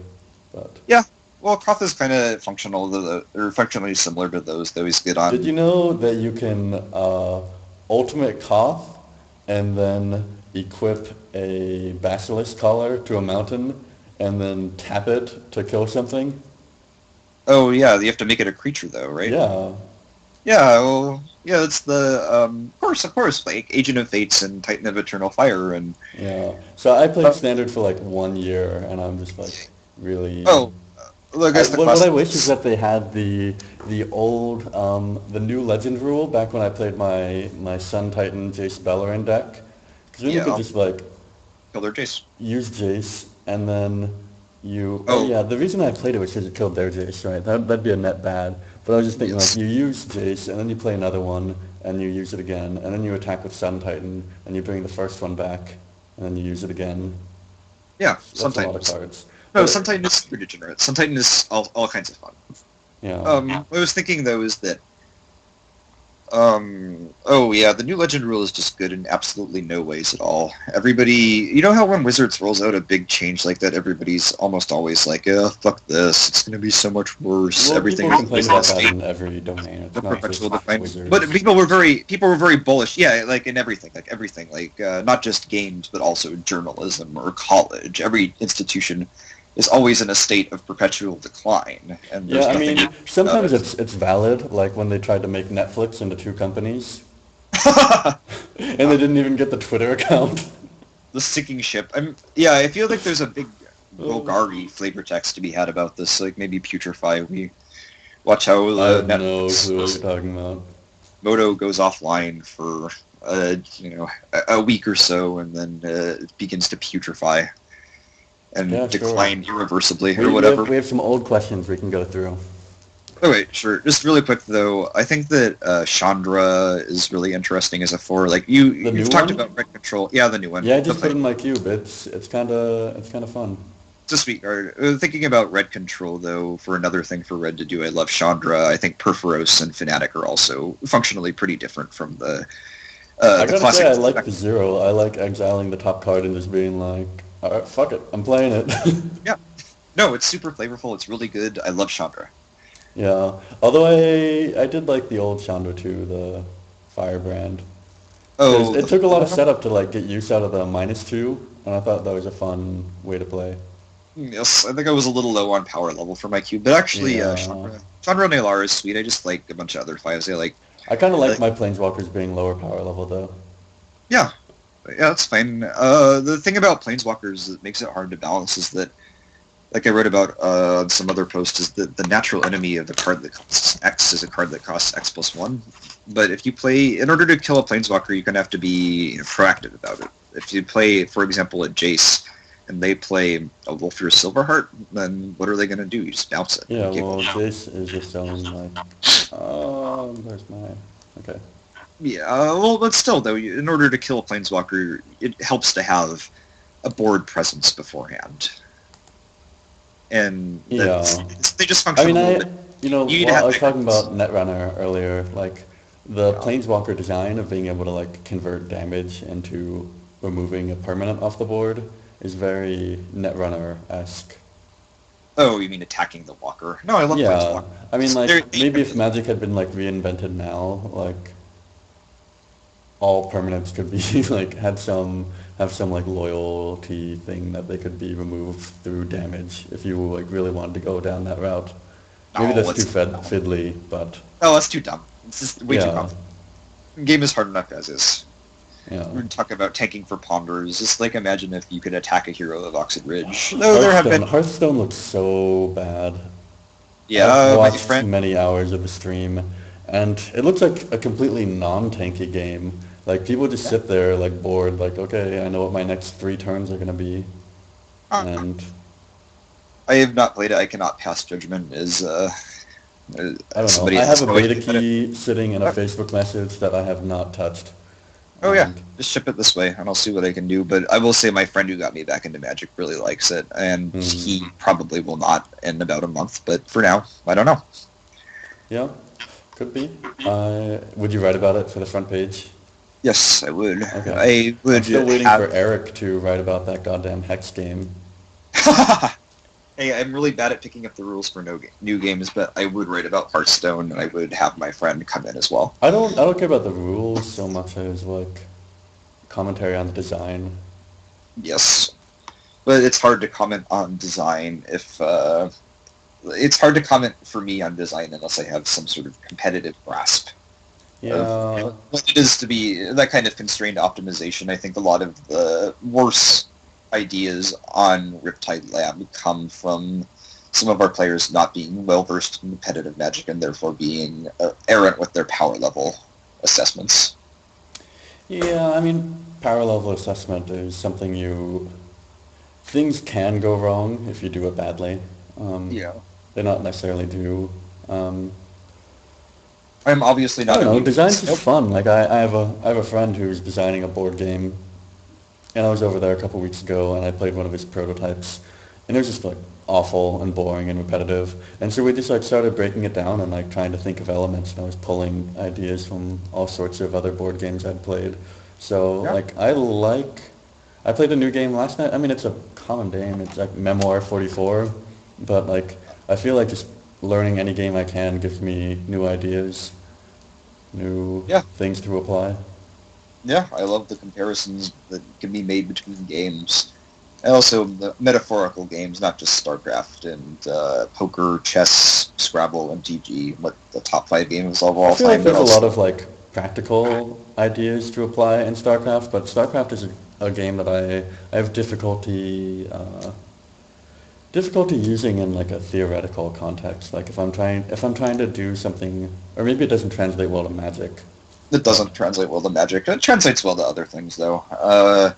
In terms of just the time constraint, multitasking, resource management, spatial advantage versus material yeah. advantage, RPS counters. There's a lot going on metaphorically in StarCraft, but I do agree it doesn't have much to do with What I do Magic. like about it that I think is like um, a big like indicator of good competitive games, at least in MLG, was like what the correlation was between like a team's skill level and their win rate.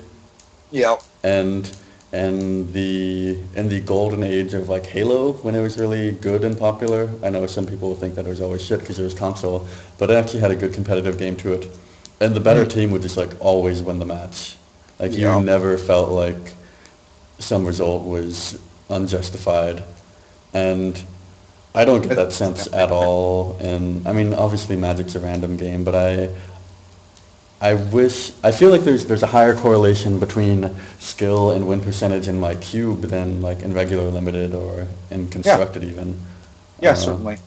One thing that mystifies me is that though people are getting much better at Magic, and there's a lot more competition, and the sets are less skill testing to draft and play than has been the case for many years. The best players are still doing extremely well. yeah.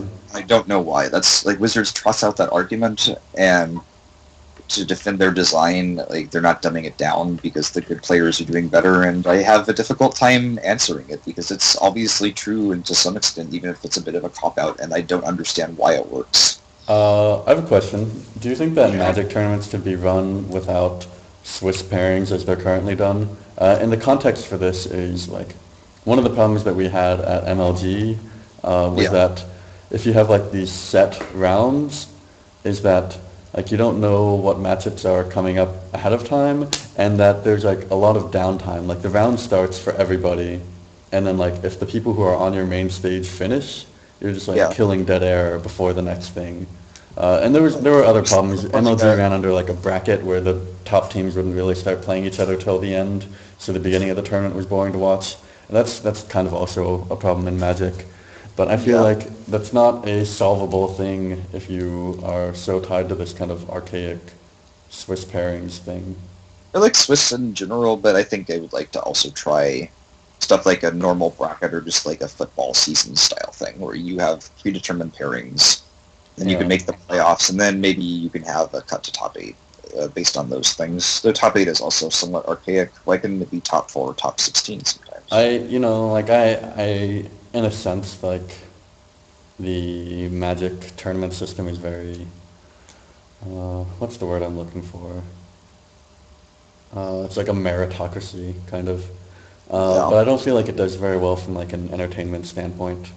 Like I wish Um, that they would promote their big personalities in a better way, like focus in more, find ways to get them.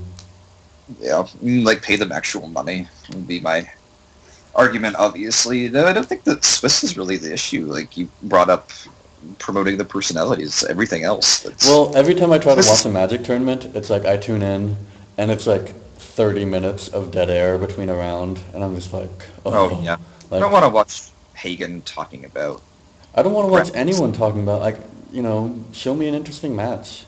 And show me Yeah, like never show me limited. I do not want to see limited on camera. Those games are atrocious to watch.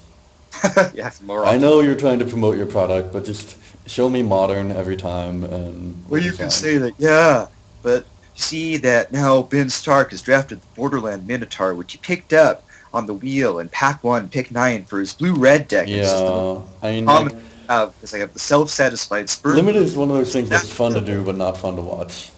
Yeah, it's just awful. And then it's particularly funny though is you see um, when the Wizards guys are commenting in a pro tour, that's obviously it's advertising, but then when they approach it more directly as advertising by saying that every card is the most powerful card ever, it's in constructed it's stupid, but when they talk about how much they love Yeah. Borderland Meta, Crackling Triton and Limited, it's a lot more hilarious. It's God, I can't believe people think that way. It's everybody hates Magic coverage. Magic coverage fucking sucks. Hagen is an idiot. BDM is a boring blowhard We're who gonna may have be to we're gonna have smart. to edit this one before we put it online. No, no, no. Everybody hates these things though, and nobody Everybody has. knows that you think these things. But everybody hates Hagen.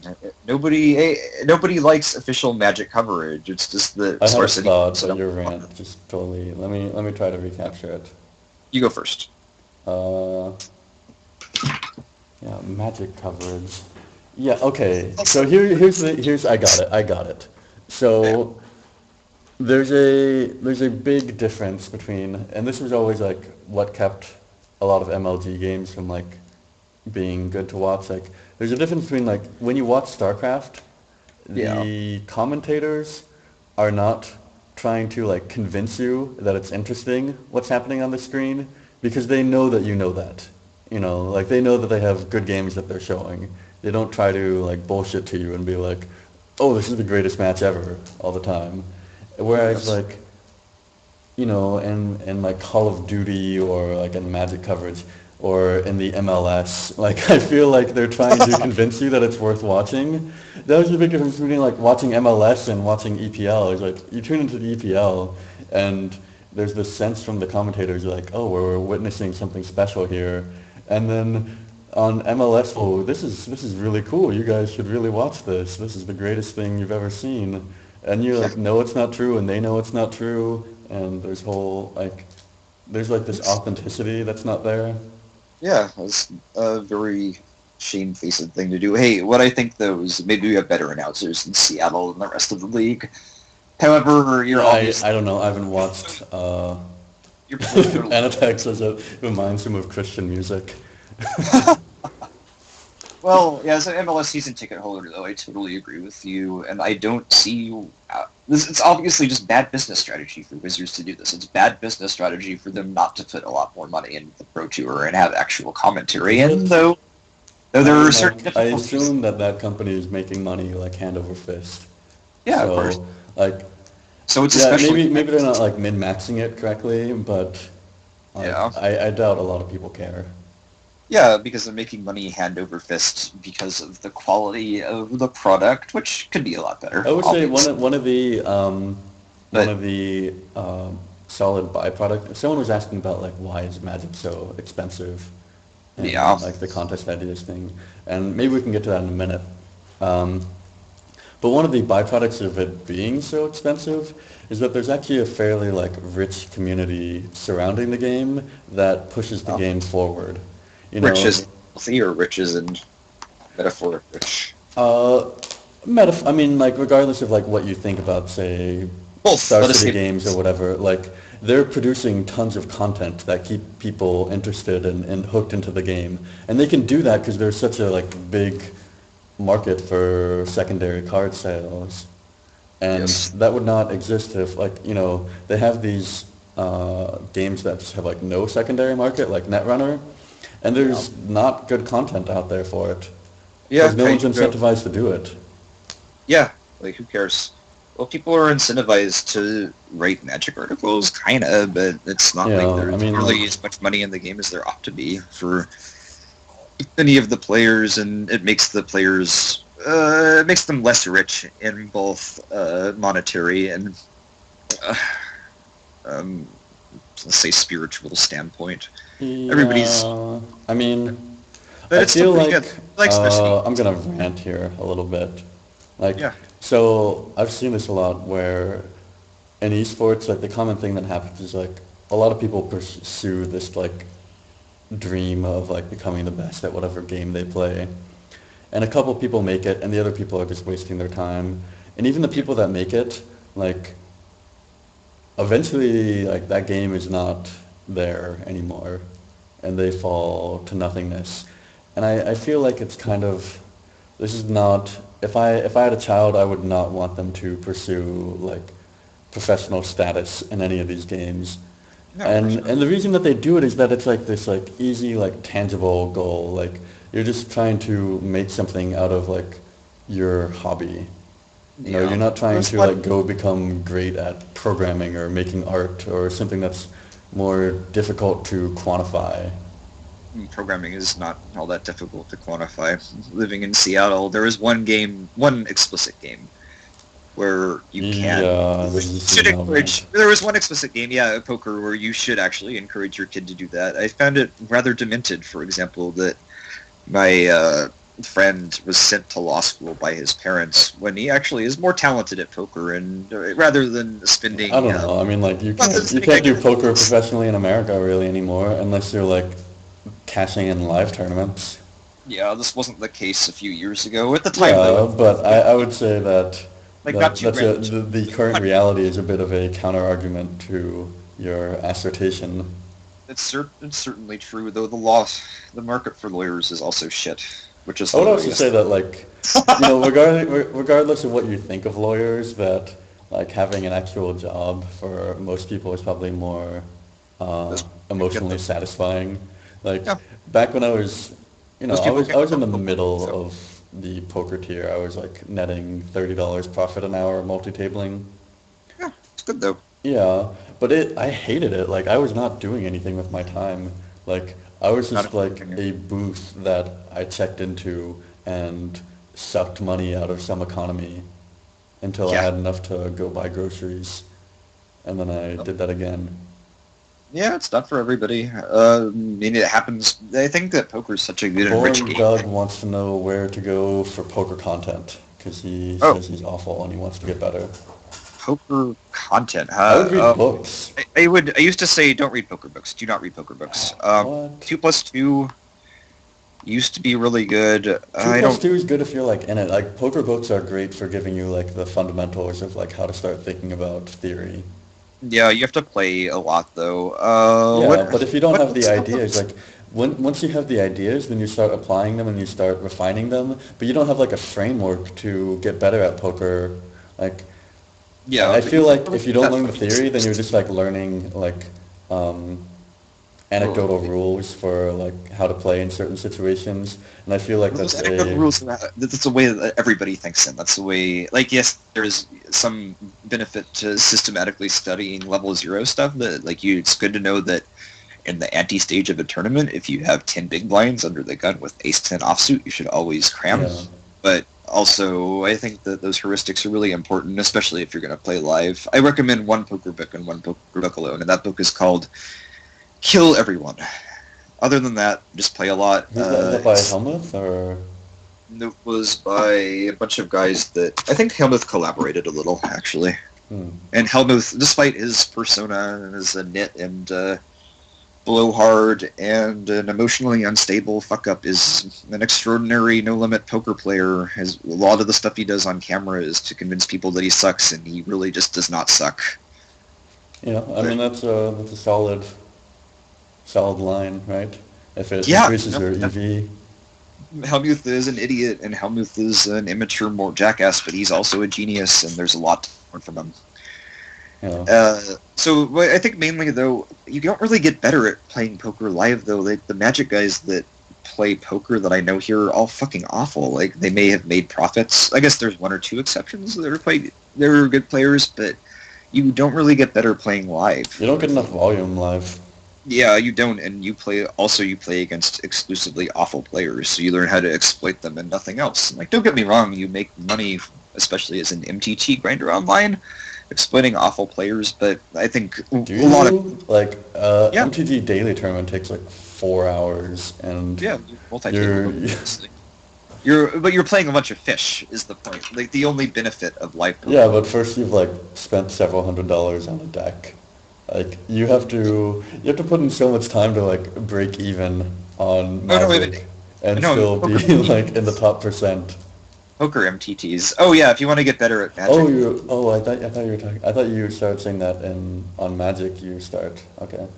No, on poker. But in Magic, yeah, it's online Magic Yeah, and I mean, online poker, you just like, I identify who's the calling station, who's the, like, you identify what fish they are, and you exploit that, and you do that all day long. you look at the HUD. Well, it's gotten a lot harder lately, but like Yeah. online poker is the legal claimant and just people getting better, like they have in Magic. But it's way more psychologically interesting than live poker because the players are better. It's more challenging. It's a lot cooler, and you play a lot more hands against better opposition, and you get better. And then when you I have don't think play that like swim. multi-tabling is like a psychological challenge. I think it's like setting up your mental algorithm and just applying it. Yeah, we have to interpret the HUD correctly. You have more data at your disposal online, too. It's Yeah, more psychological. when I was playing, when I was like really playing was like back in 2005, and people were not HUDing then. Oh yes, well people were fucking awful in Yeah, I 2005. You know. made a It shitload was of money doing easy. whatever you wanted to, and it was very easy. Yeah, I yeah. came back in like 2008, and I was making like 1/10 of the profit per hour. Yeah, exactly. Well, there was the party thing, like it became a legal gray area because of the UAGAA, which was tacked on to the Safe Ports Act by Yeah. Bill Frist. I Then made all like my money on Party, and then I came back and played on Poker Stars, and yeah. Now it's like poker is beautiful. Poker is great. It's just hard to get into. It's if you want to get better at it, you have to play online, and online is challenging yeah. now I'll because of the probably legal. start playing living room games again. Yeah. It's like lots of fun, but yeah, everybody's really bad, and it's just a enjoyable thing to do. It's like Brawl compared to Melee to play live as opposed to online. Yeah. And I guess the other poker content I can recommend is there were actually a bunch of good sites like Drag the Bar, Card Bars has good stuff. And but almost none of the good content is free. Is the problem? 2+2 used to have very good forums for especially MTTs, but now things have gone considerably downhill in the last year. It's overrun by morons, and even the high stakes forum may dim into the dross that we love to hate on in MTGS. So who knows? Okay. Yeah, but Well, we've gone over. We normally do these for about an hour and a half, and we're at an hour and 40 minutes now. So I think it's time to come to a close here. Do you have okay. any parting comments, Mr. Morris Lent? Any let's see, any outstanding questions I can answer, or should I just come up with None that we should get to. All right, I should just probably add in more one drops in your cube. Everybody should focus on curve is the most important thing. Devotion is sweet with hybrid mana. Look at all those sweet Eventide and Shadowmark cards and learn to run gatherer searches, or I mean magic cards, info searches that using their pretty powerful engine will find the cards that you're looking for. My parting comment is my favorite cards in each color. In white, I love Silverblade Paladin the most. In blue, I love nothing more than Glenelendra Archmage. In black, it's Sathra Necromancer. In red, it's Imperial Recruiter and Fury Stoke Giant to go with the Nazi tokens theme. And in green, nothing makes me happier than Nice Minchmine. So you only love 3 and 4 drops? I love see, that's the thing though, you have to add in a bunch of more one drops and fight that urge to have a bunch of 3s and 4s. Yeah, like all my favorite cards are 1 drops. But Noble Hierarch is pretty cool. I guess I love Green Sun Zenith. yeah, we'll hear more about that someday. I Oh, by the way, speaking of which, everybody, you have like less than a week to get your contest entries in. We currently have 5. The next one will unlock the second $25 payment. I know it's kind of chump change, but there's no money in Magic, so I see my Yeah, likes to there you say. go. Also, I would also like to do another contest where we get something like the Dear Cranny thing, the idea that we had a few months ago going, and maybe get Back when people Cranny donated to us. existed. Yeah, back when Cranny existed. Now Yeah. he's stuck in Ohio or something. Has gone the way of Cleveland. But I think that would be a good way to get people pouring stuff in, get some fresh blood in the forums, Yeah, and no, maybe make this thing sustainable. I'm excited. Actually, the next thing we're going to be promoting is the Cube Academy, and if you look at the front page, we're still waiting on 2 articles from the wonderful Mr. Dom Harvey, who has been pumping them out at an incredible rate. But the Cube Academy is now on the main toolbar, and we have it there, and it has 3 Facebook likes. Yeah, So there I we don't know go. who's doing that, but somebody is liking this shit on Facebook. We're going. Dom is curbing the virtue of selfishness. Then, the last thing is it's a pain in the ass to get people to come to Cube. I advertise to 80 people, and if I get 8, obviously I consider that a massive success. So that you've been able to make Riptide Lab a thing for 8 months with the hard work, and in spite of people being massive flakes in adulthood, is nothing short of impressive. Oh yeah, it has been 8 months. You know, we had about 1,000 posts on our original forums, and Yeah. we've got 9,000 here. So we're at about 10,000 total posts about Well, this little format of ours. you were probably the 2 of us are responsible for a good 1/3 or 2/7 of that content at the very least. But Well, I have on this forum 2,300 posts. I have 1,200, so yeah, maybe even more than 1/3. You know, Anyway, let's tell your friends, get them to sign up, get them to vote for you in the contest.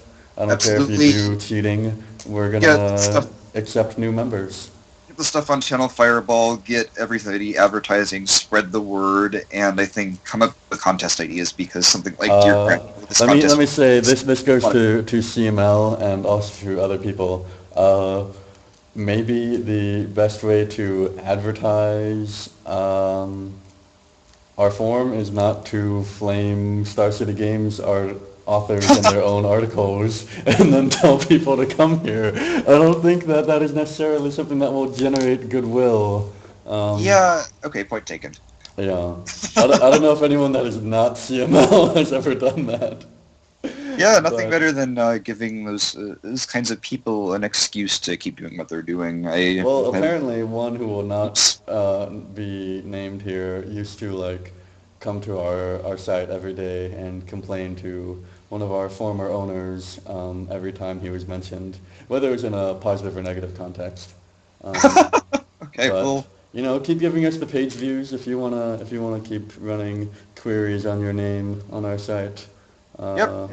There we go. And keep it positive, but also remember that criticism or a lack of receptivity or criticism is one of the worst things about the Magic community. And I would say I have not- edited 2 we're not gonna posts use- ever on our forums. So yeah, we're not. I'm not doing a lot of censoring. Yeah, and I don't plan to. censoring. I think just having a good open exchange of ideas is much better than the kind of PC stuff and MTGS that leads ultimately to a far more corrosive mindset. But you're not going to change. We're not going to change the culture on our own. But the best we can do is embody. No, I'm happy that I have a site that I like going to every day. And Yeah, me too. One of my favorite joke about it is if you're not going to be inclusive, then you can go fuck off and be exclusive somewhere else. yeah, I don't really get the joke, but we're good. Someone else's. Someone explained that in the forums. You got to break that down. I didn't really follow the etymology there. Absolutely. So for yes, fun stuff and other pieces of gossip that we cannot air publicly, just PM me or Jason, and I'll do my best to get back to you. And other than that, anything else? No, that's it. Thanks for tuning in, everybody. Awesome. Well done.